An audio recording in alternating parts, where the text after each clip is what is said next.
Russian ভাষায় মোট ৩৩টি অক্ষর আছে। প্রথমে এ, বাংলায় আ, ইংরেজি এর মতো।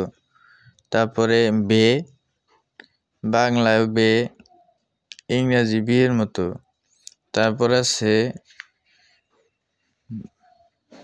বি, বাংলায় ভ, ইংরেজি বি এর মতো।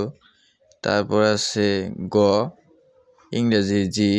তারপর আছে ডি, দ, ই, ইয়ে, ইও, জ, এটা আবার জ্যালও বলে। তারপরে আছে জেড, বরিকার জ, আই, ইয়ে। তারপরে আছে অন্তস্থ ওয়াইয়ের মতো। এই যে এটা আবার ইংরেজি আয়ের মতো উচ্চারণ হয় মাঝে মধ্যে। তারপর আছে কে, ক, এল, ল, এম, ম। এটা এইচ এর মতো দেখতে হইলেও এটা এন, এন দন্তের ন। তারপর হইলো ও, পি, আর, এস, টি, উ,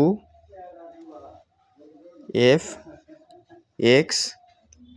এটা খর মতো উচ্চারণ হয়, আবার মাঝে মধ্যে হওয়ার কাজও করে।